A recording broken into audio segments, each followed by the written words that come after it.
Hi guys and welcome back to the channel Deepak Yadav Education. Welcome to the daily current affairs of 8th of May 2021. तो guys आज है तारीख 8 मई 2021 और है Saturday. आज की तारीख से जितने भी मोस्ट इंपॉर्टेंट करंट अफेयर्स बनेंगे उन सभी करंट अफेयर्स को हम लोग डिटेल में डिस्कस करेंगे। नाउ बढ़ते हैं आगे। और गाइस अगर आप लोग को इस लेक्चर का पीडीएफ चाहिए तो नीचे डिस्क्रिप्शन बॉक्स में आप सभी लोगों को टेलीग्राम का लिंक दे दिया गया है। वहां से जाकर आप लोग इस लेक्चर के पीडीएफ को डाउनलोड कर सकते हो। और अभी तक आपने इस यूट्यूब चैनल को सब्सक्राइब नहीं किया तो सबसे पहले सब्सक्राइब कर लेना और बेल आइकन प्रेस कर लेना ताकि आप कोई भी वीडियो का नोटिफिकेशन मिस ना कर पाओ। ये है मेरी Instagram ID Deepak Yadav education. यहाँ पर जाकर आप लोग मुझे फॉलो कर सकते हो और अपनी जितनी भी क्वेरीज हैं मुझसे यहाँ पर पूछ सकते हो। इसका लिंक भी अगेन नीचे डिस्क्रिप्शन बॉक्स में दे दिया गया है। नाउ आते हैं आर्टिकल नंबर 1 की तरफ। बहुत इंपॉर्टेंट आर्टिकल होने वाला है ये। देखो आज के टाइम पर अगर हम बात करें हमारे कंट्री में कोविड की सिचुएशन काफी क्रिटिकल हो चुकी है। लगभग 4 लाख के आसपास केसेस देखने को मिले हैं एक सिंगल डे के अंदर। उसी के साथ 4,000 के आसपास डेथ भी हुई है। तो कंडीशन काफी क्रिटिकल है। तो उसी बीच डॉक्टर्स वगैरह क्या कह रहे हैं? डॉक्टर्स का कहना है कि मान लो अगर कोई कोविड पेशेंट है, और उससे पहले मैं आपको एक चीज और बता दूं कि आज के टाइम पर आप देख पाओगे बहुत सारे लोगों की डेथ हो रही है। अब डेथ क्यों हो रही है उसके पीछे का एक बहुत बड़ा मेन रीजन है, वो है ऑक्सीजन क्राइसिस। ऑक्सीजन की कमी की वजह से भी बहुत सारे लोगों की डेथ हुई है।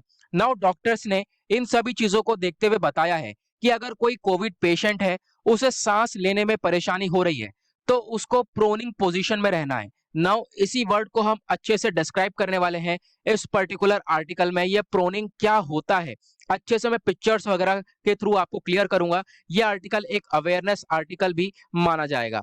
नाउ तो हम डिस्कस करेंगे। डॉक्टर्स ने बोला है कि प्रोनिंग कंडीशन में आप रहो, प्रोनिंग पोजीशन में रहो। इससे ऑक्सीजन लेवल्स जो है वो नेचुरली बूस्ट अप होते हुए नजर आएंगे। हम लोगों को किसी भी आप कह सकते हो जो भी डिवाइस है उसकी जरूरत नहीं पड़ेगी। तो आगे बढ़ते हैं। यहाँ पर आप लोग देख पा रहे होंगे ये है दो पोजीशन। एक तो ये वाली फर्स्ट पोजीशन है, इसको हम लोग सुपाइन पोजीशन बोलते हैं। यहाँ पर आप लोग देख पा रहे होंगे जो कि हम लोग स्ट्रेट फॉरवर्ड लेटते हैं। ओके, फेस जो है वो हमारा फ्रंट में ऊपर की साइड है। जो हमारी बेली है, खासकर जो एब्डोमेन है, पेट है, स्टमक है, वो फ्रंट में है, ऊपर की साइड है। नाउ दूसरी पोजीशन होती है जो सेकंड पोजीशन है, उसे हम लोग बोलते हैं प्रोन पोजीशन, जहां पर एब्डोमेन जो होता है, स्टमक, वो नीचे की साइड होता है। तो ये आपको ध्यान रखना है, ये होती है एक प्रोन पोजीशन। तो इस पोजीशन में लेटना है, कब कितने समय तक लेटना है इसके बारे में आगे हम चर्चा करेंगे। नाउ यहाँ पर एक और पिक्चर है। यहाँ पर बेसिकली 6 पोजीशंस बताई गई हैं, जिससे क्या होगा, आपका ऑक्सीजन लेवल वो काफी बूस्ट अप होगा और इंप्रूव होता हुआ नजर आएगा। देखो मैं एक चीज बता दूं कि ऑक्सीजन की कमी कैसे होती है, कैसे पता चलेगा। पहली बात तो आपके पास एक डिवाइस होना चाहिए जिसका नाम होता है ऑक्सीमीटर। ठीक है, इसको क्या करा जाता है, एक क्लिप की तरह ये डिवाइस होता है इस तरीके से। इसमें आप लोग फिंगर डालते हो। ठीक है, फिंगर डालने के बाद जो ऊपर की साइड यहाँ पर जो स्क्रीन होती है, इसमें पता चलता है, इसमें यहाँ पर आपको परसेंटेज में बताया जाता है। परसेंटेज में आपको एक चीज दिखेगी SpO2 नाम से। ठीक है, आपका ऑक्सीजन सैचुरेशन पॉइंट। तो इसमें क्या होता है, ये जो पॉइंट है ना, ये आपका 94% से कम नहीं होना चाहिए। फिर से बोल रहा हूं, 94% से कम नहीं होना चाहिए, इससे अबव ही होना चाहिए। ठीक है, अगर इससे कम होता है तो आपको कहीं ना कहीं ऑक्सीजन की जरूरत पड़ेगी। ओके, नाउ इसमें वही बताया गया, जब आपका जो ऑक्सीजन लेवल है वो 94% से कम हो जाएगा तो आपको ऑक्सीजन की जरूरत पड़ेगी। अगर आप लोग ऐसी हालत में नहीं हो कि आपका कोई जुगाड़ नहीं हो पा रहा है ऑक्सीजन इक्विपमेंट्स का, तो आपको सिंपली ये एक्सरसाइज करनी है। आपको प्रोन पोजीशन में रहना है। और कैसी पोजीशन? पहली बात तो अगर आप सो रहे हो तो लगभग आधे घंटे से 2 घंटे तक आपको ऐसी प्रोन पोजीशन में रहना है। साथ ही साथ आप इसमें और भी पोजीशंस को कंबाइन कर सकते हो, जैसे कि आप लोग अपना जो राइट साइड है, राइट साइड के बल पर सो सकते हो पूरी तरह से। साथ में आपको इस तरीके से बैठना भी है। 30 मिनट से लेकर 2 घंटे तक आप लोग बैठ भी सकते हो। लगभग 30 से 60 डिग्री के एंगल में आप लोग बैठ सकते हो, तो इससे भी फायदा होगा। उसके साथ साथ लेफ्ट साइड के लेफ्ट बल पर भी आप लोग लेट सकते हो। हाफ प्रोनिंग सिचुएशन में भी आप लोग लेट सकते हो। और आपको जो ये प्रोनिंग वाली सिचुएशन है इसको वापस से रिपीट करना पड़ेगा, ताकि जो है ये ऑक्सीजन लेवल जो है थोड़ा सा आपको इसमें बूस्टअप हो जाए और आपको जो परेशानी हो रही थी, ऑक्सीजन की कमी महसूस हो रही थी, वो ना हो। ओके, तो उसके बारे में यहाँ पर बताया गया है। नाउ यहाँ पे हम लोग और अच्छे से डिस्कस करेंगे। सबसे पहले जो प्रोनिंग है ये मेडिकली अप्रूव्ड पोजीशन है, मतलब कि साइंटिस्ट लोगों ने, जो भी आप कह सकते हो डॉक्टर्स वगैरह हैं, उन्होंने इस पोजीशन को पूरी तरह से अप्रूव करा है, रिसर्चेस हुई हैं और इससे पता चलता है कि अगर आप लोग अपने एब्डोमेन के ऊपर मतलब स्टमक के ऊपर लेटते हो तो इससे आपके ऑक्सीजन लेवल्स के अंदर बूस्ट अप देखने को मिलता है। जो प्रोनिंग है ये एक एक्सरसाइज की तरह ट्रीट करी जाती है और इसको एडवाइस करा जा रहा है कोविड पेशेंट्स को। आज के टाइम पर कोविड पेशेंट्स में ऑक्सीजन की कमी देखने को मिलती है, तो इनको ये खासकर बोला जा रहा है कि आप लोग इस प्रोनिंग सिचुएशन में रहो जिससे कि ऑक्सीजन लेवल आपके मेंटेन रहे। आगे बात करेंगे ये प्रोनिंग पोजीशंस क्या होती हैं। हमने काफी सारे पिक्चर देखे और वही सारी चीजें यहाँ पर दोहराई गई हैं, तो इसको हम लोगों ने ऑलरेडी डिस्कस कर लिया है। ओके, नाउ आते हैं आर्टिकल नंबर 2 की तरफ। देखो यहाँ पर बात करी गई है, इंडियन रेलवे ने एक नए टाइप का लोकोमोटिव लेकर आ चुका है और जो ये लोकोमोटिव मतलब कि जो ये इंजन है इसकी जो पावर है वो 12,000 हॉर्स पावर का इलेक्ट्रिक इंजन है। ये बहुत तगड़ी पावर इसके अंदर होने वाली है और उसके बाद यहाँ पर आप देख पाओगे जैसी पावर है उसी के हिसाब से ये इसकी स्पीड भी होगी, मतलब तेज भागेगा। तो आपको इसके बारे में ध्यान रखना है कि आपसे वनडे एग्जाम में भी पूछा जा सकता है कि रिसेंटली एक लोकोमोटिव है जिसको आप कह सकते हो इंडियन रेलवेज ने लाया है, उसका नाम क्या है? उसका नाम है WAG-12B लोकोमोटिव। तो इसके बारे में आपको ध्यान रखना है। नाउ जो ये लोको है इसका नाम मैंने आपको बता दिया, जो इसका नंबर है वो है 60100। नाउ जो ये लोकोमोटिव है इसको किसने बनाया है? इसको एक कंपनी के द्वारा, प्राइवेट लिमिटेड कंपनी के द्वारा बनाया गया है। उसका नाम है MELPL यानी कि मधेपुरा इलेक्ट्रिक लोकोमोटिव। जो ये मधेपुरा है ये एक डिस्ट्रिक्ट है, कहाँ पे मिलेगा आपको? बिहार के अंदर ये डिस्ट्रिक्ट देखने को मिलेगा और वहां पर एक मधेपुरा टाउन है, वहां पर आपको ये कंपनी मिल जाएगी। एक तरीके से मधेपुरा टाउन एक एडमिनिस्ट्रेटिव हेडक्वार्टर है इस डिस्ट्रिक्ट का। ओके, तो उसके बारे में यहाँ पर बताया गया है। नाउ उसके बाद यहाँ पे बताया गया जो ये इलेक्ट्रिक इंजन है इसकी जो पावर है वो 12,000 हॉर्स पावर की रहने वाली है। इससे क्या होगा, ये इंजन काफी तेजी से ट्रेन को खींचेगा। जो आज के टाइम पर आप देख पाओगे जो काफी टाइम लग जाता है नॉर्मल इंजन्स को, उसके बदले में यहाँ पर इस इंजन को काफी कम टाइम लगेगा और जो फ्राइट कॉरिडोर्स होंगे वहां पर एक गेम चेंजर की तरह ये वर्क करने वाला है। मतलब कि जो ये इंजन होंगे ये एक बहुत बड़ा गेम चेंजर होने वाला है, मतलब पूरा खेल ही पलट जाएगा। जो कोल की ट्रेन्स वगैरह होंगी उसको काफी तेजी से मूव करा जा सकेगा क्योंकि इसकी स्पीड भी ऑब्वियस सी बात है बहुत तेज होने वाली है। ओके, नाउ किसने इसको बनाया है? मधेपुरा इलेक्ट्रिक लोको फैक्ट्री ने बनाया है, आप कह सकते हो, जो कि सिचुएटेड है बिहार के अंदर। ये मैंने ऑलरेडी आपको चीजें बता दी हैं। नाउ आते हैं आर्टिकल नंबर 3 की तरफ। ये भी एक इंपॉर्टेंट आर्टिकल है। जो यूनिक डिसएबिलिटी आईडी है उसके बारे में चर्चा की गई है। तो जो department of empowerment of persons with disabilities है इन्होंने यहाँ पर बोला है कि जो स्टेट एंड यूनियन टेरिटरीज हैं उनके लिए यहाँ पे कंपलसरी हो जाता है, जो भी डिसेबल पर्सन है, ठीक है, तो उनको क्या करना पड़ेगा? जो डिसेबल का सर्टिफिकेट है वो देना है, ठीक है। और एक तरीके से ये मैंडेटरी बोल दिया गया है और ये सब जो होगा ये ऑनलाइन मोड में होगा, ठीक है। आपको ऑनलाइन ही ये आपका डिसेबल का सर्टिफिकेट मिल जाएगा। जैसे कि बहुत सारी जगह पर ये सर्टिफिकेट लगता है ना, ठीक है, कि कोई भी अगर पर्सन डिसेबल है तो वो सर्टिफिकेट लगता है उसका। कहीं पर भी अगर जॉब वगैरह जाता है तो सर्टिफिकेट लगाए जाते हैं, तो ये सर्टिफिकेट अब ऑनलाइन मिला करेंगे। और ये जो डेट है कब से मिलेंगे? 1 जून से यहाँ पर ये बताया गया है।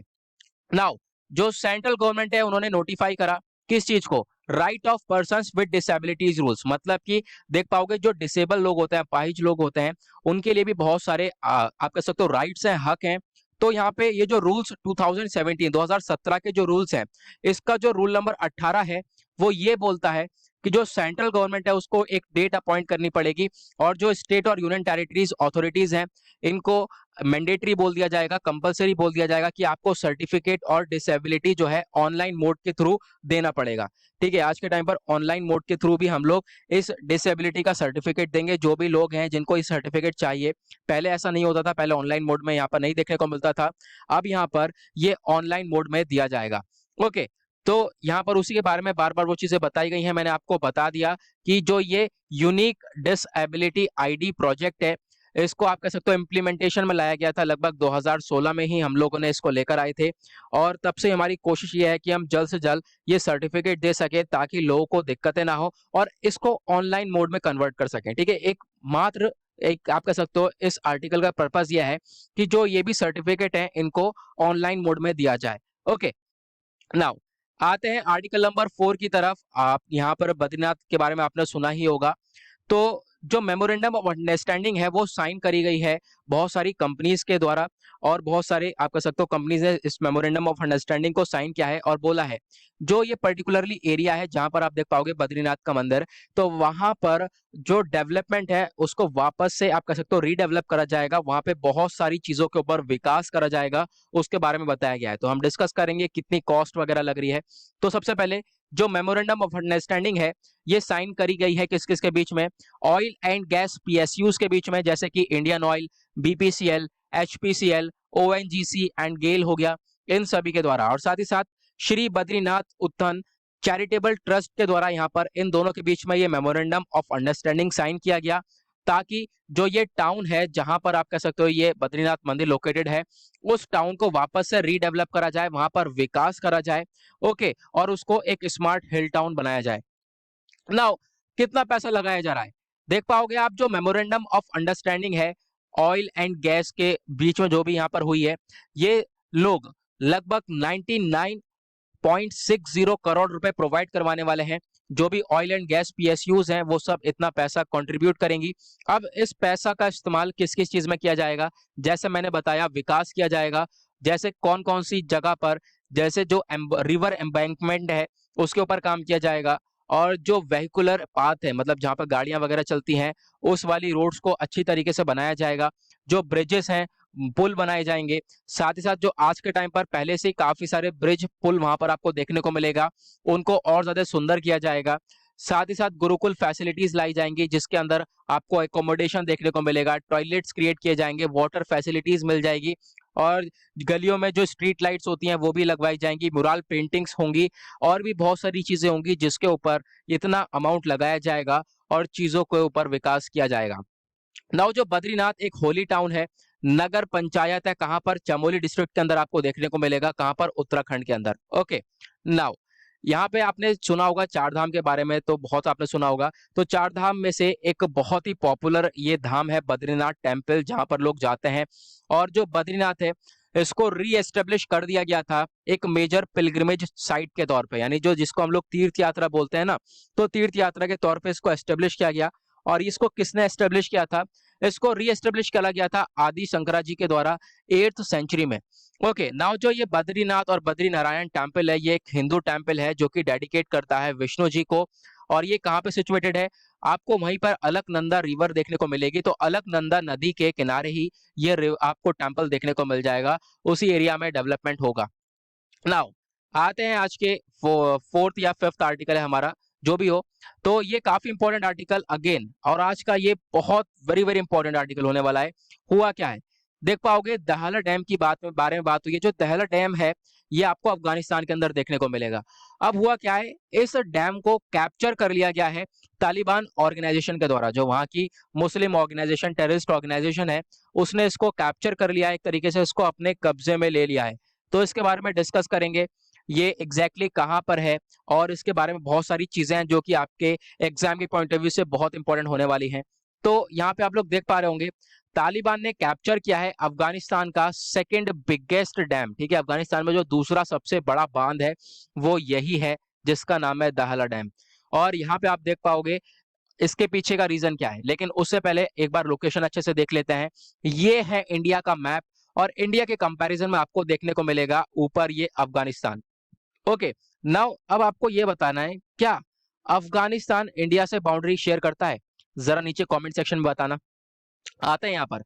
नाउ जो ये दहला डैम है, आप कह सकते हो इससे क्या होता है, बहुत सारे फायदे मिलते हैं किसान भाइयों को, उनको सिंचाई के लिए पानी मिलता है, कैनाल्स के लिए यहाँ पर मदद मिलती है, ड्रिंकिंग वाटर प्रोवाइड किया जाता है। लेकिन अब क्या हुआ, अब जो है तालिबान ने इसको कैप्चर कर लिया है।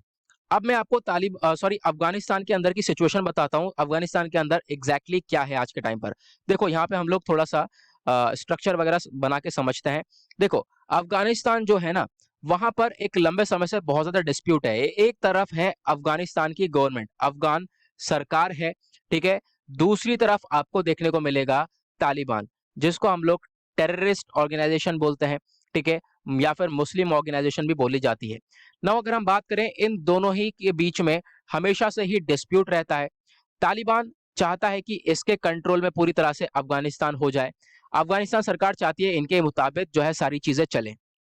अब यहाँ पे आप देख पाओगे इसके बीच में यूएस का भी बहुत बड़ा रोल है। यूएस का क्या रोल है?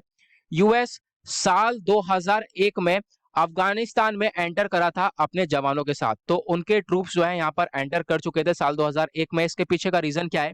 साल 2001 में यूएस के ऊपर हुआ था एक अटैक, और जो वो अटैक था वो करवाया गया था अल कायदा के द्वारा।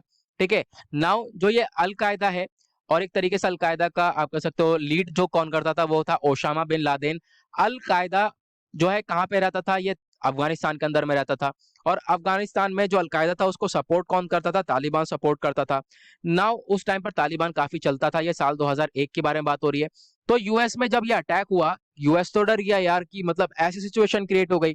नाउ यूएस ने क्या करा, बोला कि तालिबान से बोला कि आप लोग टेररिस्ट को खत्म कर दो, जो टेररिज्म है कंट्री के अंदर अफगानिस्तान के अंदर उसको खत्म करो, और ओसामा बिन लादेन को किसके हाथ में सौंप दो? यूएस के हाथ में सौंप दो, और अलकायदा को वहां से खत्म कर दो। तालिबान ने साफ इनकार कर दिया। तालिबान ने बोला कि देखो हमारे पास है ही नहीं Osama bin Laden. Osama bin Laden उस समय भाग चुका था, अफगानिस्तान से निकलकर पाकिस्तान पहुंच चुका था। जो वो मारा गया था वो पाकिस्तान में मारा गया था साल 2001 में। आप लोगों को मालूम होगा, काफी बार मैं द हिंदू न्यूज़पेपर एनालिसिस में बता चुका हूं। नाउ मुद्दा क्या है? मुद्दा यह है कि यूएस ने अपने ट्रूप्स भेज दिए थे साल 2001 में, और तब से ही जो ये ट्रूप्स हैं वहीं पर फंसे पड़े हैं। नाउ अब जब जो बाइडन आ चुका है इलेक्ट होकर, तो जो बाइडन ने डिसाइड किया है कि ये अब वापस से अपने ट्रूप्स को निकालेंगे और यूएस में वापस से पहुंचाएंगे। तो जो विड्रॉवल था ये वो स्टार्ट हो चुका है। अब जैसे ही विड्रॉवल स्टार्ट हुआ, वापस से अफगानिस्तान गवर्नमेंट और तालिबान के बीच में डिस्प्यूट देखने को मिल रहा है, क्योंकि बीच में यहाँ पर अभी यूएस के ट्रूप्स खड़े थे, जिसकी वजह से इन दोनों के जो रिलेशंस थे, आप कह सकते हो इन दोनों के बीच में जो डिस्प्यूट थे वो इतने ज्यादा होते नहीं थे। लेकिन अब जो है जैसे यूएस अपने ट्रूप्स अपने जवानों को वहां से निकालेगा, वहां पर हम लोग देख सकेंगे बहुत सारी सिचुएशन क्रिएट हो सकती है। तो उसी की वजह से यहाँ पर आप देख पाओगे जो ये डैम है इसके ऊपर कब्जा कर लिया है, इसको कैप्चर कर लिया है तालिबान ने। नाउ कुछ एक्स्ट्रा इन्फॉर्मेशन है। अब हम इस जो दहल डैम है इसकी ज्योग्राफी के बारे में बात करेंगे। इसको अर्घन दब डैम भी बोला जाता है, तो आपको ध्यान रखना है ये कहाँ पे लोकेटेड है। अफगानिस्तान के अंदर एक स्टेट है खंदार, ठीक है, कंदाहार, और कंदाहार में एक डिस्ट्रिक्ट है शाहवाली कोट, वहां पर जो है ये डैम आपको देखने को मिलेगा। इस डैम को बनाया गया था 1952 में, और बोला जाता है ये अफगानिस्तान का सेकेंड लार्जेस्ट डैम है, मतलब कि दूसरा सबसे बड़ा बांध है। नाउ जो ये डैम है इसको बनाया गया है अर्गंदब रिवर के ऊपर, तो उसके बारे में भी ये सारी चीजें बताई गई हैं। नाउ आते हैं नेक्स्ट आर्टिकल की तरफ। यहाँ पे बात करी गई है एक इंपॉर्टेंट पर्सनैलिटी के बारे में, और ये आपके वन डे एग्जाम के पॉइंट ऑफ व्यू से भी आर्टिकल इंपॉर्टेंट हो सकता है। अजीत सिंह, अब यहाँ पे जो ये पर्सन है जिनका आप लोग पिक्चर देख रहे हो, इनकी डेथ हो गई है, कोविड-19 की वजह से डेथ हुई है। हमारे प्राइम मिनिस्टर ने श्रद्धांजलि वगैरह भी दी है इनको, तो उसके बारे में बताया गया है। इनके बारे में कुछ चीजें हैं। दो जो चौधरी अजीत सिंह है, इनका जन्म कब हुआ था, डेथ हुई है, ये आपके लिए इंपॉर्टेंट नहीं है। ये एक इंडियन पॉलिटिशियन थे, साथ ही साथ ये फाउंडर थे और चीफ रह चुके हैं किसके? आरएलडी के, राष्ट्रीय लोक दल के फाउंडर और चीफ रह चुके हैं, जो कि एक पॉलिटिकल पार्टी है जिसको रिकॉग्नाइज किया गया था उत्तर प्रदेश के वेस्टर्न पार्ट के अंदर। ओके, नाउ एक आती है ये इंपॉर्टेंट चीज क्या है? जो ये अजीत सिंह जी जिनकी डेथ हुई है, ये पुत्र थे किनके? प्राइम मिनिस्टर, एक तरीके से former prime minister late Chaudhary Charan Singh, ठीक है, जो हमारे पहले के प्राइम मिनिस्टर ऑफ इंडिया थे चौधरी चरण सिंह, उनके बेटे थे।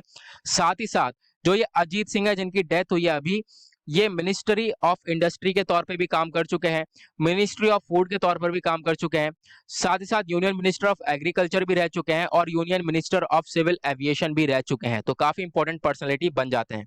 आते हैं नेक्स्ट आर्टिकल की तरफ। यहाँ पर बात करी गई है स्ट्रेटेजी फॉर पल्सेस के बारे में। मतलब कि देखो जो दालें हैं, आज के टाइम पर हम लोग दालों का प्रोडक्शन करेंगे, इन दालों को उगाएंगे ताकि इसका प्रोडक्शन काफी तेजी से बढ़ाया जाए। तो जो राज्य है, स्टेट गवर्नमेंट है, वो क्या करेगी? वो इन दालों की जो हाई यील्ड वैरायटी जो बीज होता है ना, वो बीज बांटेगी फ्री ऑफ कॉस्ट, जैसे कि इनका प्रोडक्शन बढ़ाया जाए। नाउ यहाँ पे आप देख पाओगे पूरी की पूरी स्ट्रेटेजी है। तो स्ट्रेटेजी दालों के लिए बनाई गई है जिनको उगाया जाएगा खरीफ सीजन में, जो साल 2021 का खरीफ सीजन आएगा उसमें हम लोग काफी हद तक दालों का प्रोडक्शन बढ़ाने वाले हैं, और इसके लिए ये स्ट्रेटेजी बनाई गई है। तो जो ministry of agriculture and farmers welfare है, इन्होंने एक तरीके से ये सब कुछ आप कह सकते हो लागू किया है, और बोला है कि जो पल्सेस वगैरह हैं, दालें वगैरह हैं, खरीफ सीजन 2021 में इसको ग्रो करेंगे। काफी कंसल्टेशन, काफी बातचीत करी स्टेट गवर्नमेंट के साथ और एक डिटेल प्लान बनाया गया। उसके बाद यहाँ पे बोला कौन कौन सी दाल मेन है, जैसे कि तूर दाल हो गई, मूंग दाल हो गई और उड़द की दाल हो गई। तो इन तीन दालों को, इनकी प्रोडक्शन को बढ़ाया जाएगा। अब ये जो स्ट्रैटेजी है इसके अंदर क्या होगा, हाई यील्ड वैरायटी सीड्स, मतलब कि जो बीज हैं दालों के, एक बहुत ही शानदार क्वालिटी के बीज जो है ये फ्री ऑफ कॉस्ट डिस्ट्रीब्यूट करे जाएंगे, बिल्कुल फ्री में, जिससे कि अब यहाँ पर क्रॉपिंग बढ़ती हुई नजर आएगी, प्रोडक्शन बढ़ता हुआ नजर आएगा। नाउ यहाँ पे इससे बोला ये जा रहा है कि जो पिछले साल था, पिछले साल से हम 10 गुना ज्यादा अच्छी तरीके से वर्क कर पाएंगे। और इसके अंदर जो कॉस्ट है वो लगभग 82 करोड़ रुपए की लगाई जा रही है, 82 करोड़ रुपए यहाँ पर लगाए जा रहे हैं। और मैंने आपको बता दिया तूर, मूंग और उड़द की दाल का जो प्रोडक्शन है, प्रोडक्टिविटी है, प्रोडक्शन है, वो भी बूस्ट अप होता हुआ हम लोगों को नजर आएगा। नाउ इसी के साथ अब ये सारी चीजें इंप्लीमेंट कौन करेगा, तो एक बॉडी है Atri, agricultural technology application research institute, और साथ ही साथ कृषि विज्ञान केंद्र, जो भी ये है, ये सब मिलकर कोशिश करेंगे कि अच्छी तरीके से इस पूरी स्ट्रेटेजी को लागू किया जाए। साथ ही साथ जो किसान भाई लोग हैं उनको ट्रेनिंग प्रोवाइड करवाई जाएगी ताकि वो लोग अच्छी तरीके से इसका प्रोडक्शन कर पाए। आते हैं अगेन नेक्स्ट आर्टिकल की तरफ। यहाँ पे बात करी गई है Indian army covid management cell के बारे में। तो इंडियन आर्मी भी आज के टाइम पर हम लोगों को कोरोना से लड़ने में मदद कर रहे हैं और कोविड के प्रति आप कह सकते हो बहुत कुछ करते हुए नजर आ रहे हैं। तो जो इंडियन आर्मी है उन्होंने एक कोविड मैनेजमेंट सेल बना दिया है, मतलब कि जो आज के टाइम पर नागरिक है, हमारे नागरिकों के लिए जितना पॉसिबल हो पाया है कोविड को मैनेज करने के लिए, कोविड से लड़ने के लिए कुछ जगह बनाई गई हैं। कौन कौन सी जगह पर, कौन कौन से राज्य में बनाया गया है, मैं आगे बताऊंगा। नाउ जो ये सेल है आप कह सकते हो ये किसके अंडर में रहेगा, एक डायरेक्टर जनरल है, आप कह सकते हो डायरेक्टर जनरल रैंक ऑफिसर है, उनके अंडर में ये सेल रहने वाला है। और ये सारी जो रिपोर्ट वगैरह होगी किसको प्रोवाइड करवाएंगे, ये vice chief of army staff को प्रोवाइड करवाएंगे। नाउ इससे क्या होगा, आज के टाइम पर जो कोविड के केसेस बढ़ते हुए नजर आ रहे हैं, कोविड क्राइसिस देखने को मिल रहा है, इसको कहीं ना कहीं एड्रेस किया जाएगा, इसको कहीं ना कहीं रिजॉल्व किया जाएगा इसकी मदद से। तो उसके बारे में यहाँ पर बताया गया है।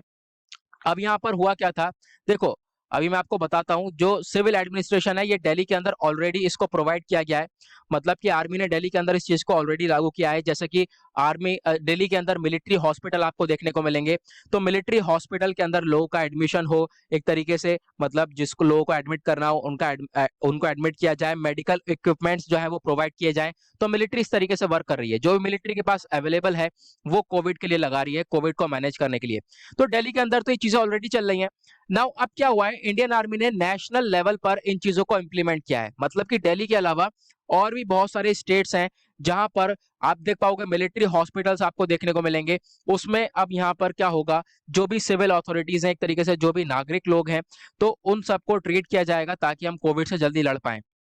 अब यहाँ पे बेसिकली कौन कौन से स्टेट्स आ जाते हैं, जैसे कि दिल्ली ऑलरेडी यहाँ पर चल रहा है, अहमदाबाद, लखनऊ, वाराणसी, पटना, यहाँ सभी जगह पर कोविड हॉस्पिटल्स को एस्टेब्लिश किया जाएगा। नाउ आते हैं अगेन एक बहुत ही इंपॉर्टेंट आर्टिकल पे, आज का लास्ट आर्टिकल है, बात करता है ट्रिप्स के बारे में। देखो जो यूनाइटेड स्टेट्स है, यूएस, वो आज के टाइम पर सपोर्ट कर रहा है एक इनिशिएटिव डब्ल्यूटीओ का, वर्ल्ड ट्रेड ऑर्गेनाइजेशन। इसमें बहुत सारी आप कह सकते हो कंट्रीज जो है इसके मेंबर हैं। तो इन्होंने यहाँ पर कोशिश ये करी है कि जो आज के टाइम पर ट्रिप्स देखने को मिलता है, ट्रिप्स की फुल फॉर्म है trade related intellectual property rights, जो आईपी राइट्स होते हैं। एक तरीके से क्या होता है मैं भी आपको बताऊंगा। मान लो कोई व्यक्ति है, मान लो ये कंट्री है एक यूएस, ठीक है, यूएस ने एक कोविड वैक्सीन बनाई। नाउ अब यूएस क्या चाहता है, इसके ऊपर यूएस के पास पेटेंट्स हैं, ठीक है, पेटेंट राइट है, मतलब कि अब जो ये वैक्सीन है ये आप कह सकते हो जब तक यूएस इस पेटेंट्स के ऊपर रिलैक्सेशन यानी छूट नहीं देगा तब तक कोई दूसरी कंट्री इस वैक्सीन को नहीं बना पाएगी, ठीक है। मतलब इसके पास अपना जो भी इसने आविष्कार किया है, जो भी काम किया है, उसके पेटेंट्स हैं, ठीक है। नाउ दूसरा कंट्री इसको कॉपी नहीं कर पाएगा। नाउ अब क्या हो रहा है, जो ये इंटेलेक्चुअल प्रॉपर्टी है, ये जो पेटेंट्स है ना, इसके ऊपर छूट देने की बात करी जा रही है कि इसके ऊपर रिलैक्सेशन दिया जाएगा, ताकि क्योंकि आज के टाइम पर बहुत सारी आप कह सकते हो अफ्रीकन नेशंस हैं और इंडिया है, बहुत सारी कंट्रीज चाहती हैं कि इस चीज के ऊपर छूट हो और इंडिया के पास ये इंफॉर्मेशन आए और इंडिया और बहुत सारी कंट्रीज मिलकर इन वैक्सीन को डेवलप करें। और यहाँ पर यूएस वही काम कर रहा है।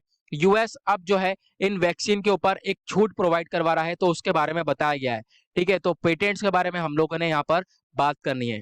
तो ये जो एग्रीमेंट है ट्रिप्स के ऊपर मैंने आपको बता दिया, ये एक इंटरनेशनल एग्रीमेंट है जो कि WTO जो वर्ल्ड ट्रेड ऑर्गेनाइजेशन है, इसके अंदर जो भी मेंबर नेशंस है, इंडिया भी इसका मेंबर है, तो उन सभी के बीच में आप कह सकते हो ये एग्रीमेंट करवाया गया था। इसमें मैंने आपको बता दिया क्या होगा कि कोई भी नेशन है उसके पास अपने जो भी उसने इनोवेशन किया है, जो भी आविष्कार किया है, उसके पेटेंट वो रख सकता है। और अगर किसी दूसरी कंट्री को कॉपी करनी है वो चीज, तो सबसे पहले उस पेटेंट पर जिसने आविष्कार किया है वो उस पेटेंट पर क्या करेगी, रिलैक्सेशन देगी, छूट देगी, उसके बाद ही दूसरा कंट्री इसको कॉपी कर सकता है। नाउ आज के टाइम पर इसकी बहुत बड़ी जरूरत भी है, यानी पेटेंट्स को आज के टाइम पर ये रिलैक्सेशन देना, छूट देना बहुत ज्यादा जरूरी था कोविड वैक्सीन को लेकर। आज के टाइम पर आप देख पाओगे बहुत सारी मोनोपोली ड्रग कंपनीज है। मोनोपोली मतलब सिंगल सेलर, जो कि अकेले यहाँ पर इनके पास पेटेंट राइट होता है, अकेले लोग बेचेंगे, दबाकर पैसा कमाएंगे। नाउ कोविड से लड़ने के लिए इन कंपनीज को क्या करना पड़ेगा, अपने पेटेंट्स को रिलैक्सेशन देना पड़ेगा, छूट देनी पड़ेगी, ताकि यही सेम जो वैक्सीन हैं ये दूसरी आप कह सकते हो कंट्रीज डेवलप कर पाए, दूसरी कंपनीज बना पाए, जिससे कि वैक्सीन का प्रोडक्शन भी ज्यादा हो। ज्यादा वैक्सीन लगेगी तो जल्द से जल्द कोविड के केसेस अपने आप नीचे हुए आते हुए नजर आएंगे। ओके, और इससे जो वैक्सीन की कॉस्ट है उसके ऊपर भी इफेक्ट पड़ेगा। जैसे जैसे यहाँ पे प्रोडक्शन बढ़ता जाएगा इसकी कॉस्ट भी कम होती हुई चली जाएगी। एक तरीके से बहुत ही चीपर, बहुत ही सस्ता ये वैक्सीन मिला करेगी। उसके साथ साथ जो वैक्सीन की शॉर्टेज है वो भी पूरी हो जाएगी। मतलब आज के टाइम पर आप देख पाओगे काफी हद तक वैक्सीन की शॉर्टेजेस आपको देखने को मिलेगी, तो वो भी उसको हम ओवरकम कर पाएंगे, क्योंकि ज्यादा से ज्यादा कंट्रीज, ज्यादा से ज्यादा कंपनीज जो है वैक्सीन का प्रोडक्शन करेंगी। ओके, तो ये थे कुछ आर्टिकल। आई होप आप लोगों को सभी आर्टिकल क्लियर हो गए होंगे।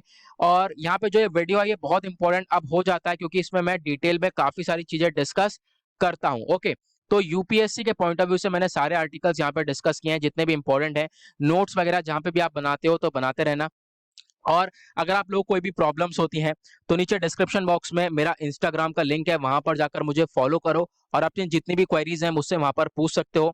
और इस लेक्चर का अगर पीडीएफ चाहिए तो नीचे डिस्क्रिप्शन बॉक्स में अगेन टेलीग्राम का लिंक दे रखा है, वहां से जाकर आप लोग इसको डाउनलोड कर सकते हो। नाउ अब हम लोग बढ़ते हैं अब यहाँ पर आगे और इस लेक्चर को करते हैं समाप्त। मिलते हैं आप लोगों से नेक्स्ट वीडियो में। आज के लिए bye bye, have a nice day.